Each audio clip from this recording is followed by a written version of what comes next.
This is Inside Indiana Business Radio for the afternoon of Wednesday, July 15th, 2026. I'm Abriana Herron.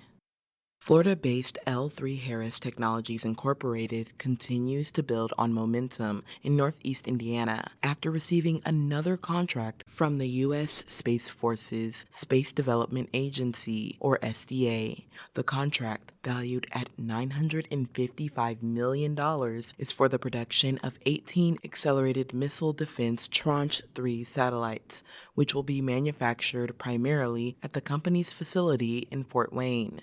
The news comes just 7 months after L3Harris received an $845 million contract to build infrared missile tracking satellites for the SDA. Josh Lovejoy with L3Harris says the contract is validation for the company's efforts. We are very proud to be the only defense contractor that's been on all of the SDA tranches. There's plenty of news stories out there about some of the challenges that the entire industry has faced, and we worked, collaboratively with the government to work through those challenges, and I think that's evidenced by our continued selection on these efforts. The new satellites, according to the company, will enhance national security. They are equipped with advanced infrared sensors capable of providing fire control quality tracking data to defend against emerging missile threats. While he didn't give a specific number, Lovejoy said that L3Harris continues to add to its workforce. He said the company has added about 100 people over the past year and a half. Indiana's top energy policy official on Wednesday announced a statewide effort to help communities embrace nuclear power. The Indiana Advanced Nuclear Ready Community Program will work with local officials who want a nuclear power plant in their backyard to bring their communities on board, Suzanne Jaworowski said. It will also help ensure those communities have the workforce capacity and infrastructure to make sure those projects are successful. State regulators on Wednesday kicked off investigations into utility profit margins and bill charges, the first two action items in an energy affordability report that also recommends several legislative changes to benefit struggling customers. Anthony Swinger, the newly elevated leader of the Indiana Utility Regulatory Commission, said regulators are preparing for a statutorily required shift to a 3-year rate make system. First order of business: look into the profits utilities are allowed to collect on the investment they make for capital projects. The other investigation will examine how trackers, fluctuating charges added to utility bills for fuel expenses, and more will fit into the new regulatory structure.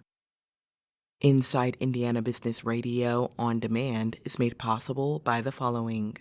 Thanks for listening to this IBJ Media podcast. You're probably going to remember this ad. Do you know why?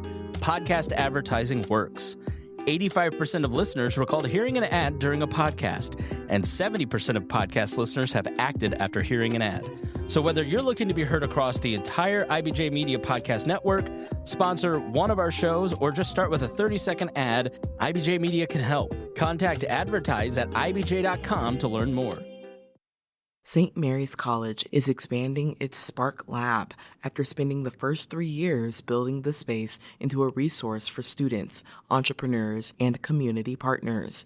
Opened in May 2023, Spark Lab gives students, faculty, entrepreneurs, and community members access to tools and training to turn ideas into physical products. The space includes digital fabrication equipment such as 3D printers, laser cutters, and sewing and embroidery machines. Spark Lab Director Srijan Shrestha says there is also support for prototyping and design projects. People come in to learn by making, whether they're working on a class project, assignments, or research project with any of the professors, or even any personal projects. It doesn't need to be academic at all. We provide the tools, guidance, and also the space to experiment. The lab's next phase will include new programming designed to serve entrepreneurs and small businesses. Following an advisory opinion from Indiana Attorney General Todd Rokita, Governor Mike Braun announced Wednesday the state will end a procurement program aimed at helping underrepresented groups access state contracts. The decision comes nearly a year after the governor's office requested an opinion from Rokita regarding the legality of the Minority and Women's Business Enterprises program in the governor's Commission on Supplier Diversity. On Wednesday morning, Rokita announced that his office had concluded that the Minority and Women's Business Enterprises program is unlawful under the Equal Protection Clause of the 14th Amendment. And Merrillville town leaders have tabled a resolution related to Indiana Attorney General Todd Rokita's demand that they not interfere with federal immigration real estate transactions. The Merrillville Town Council voted unanimously Tuesday evening to hold off a vote on Resolution 2634, which would rescind a resolution it passed earlier this year opposing U.S. Immigration and Customs Enforcement's reported plan to buy property within city limits for use as a detention or processing facility. Council Vice President Rhonda Neal made the motion to table the resolution in order to give Rokita's office a chance to respond to the council. I'm Abriana Herron for Inside Indiana Business Radio on Demand.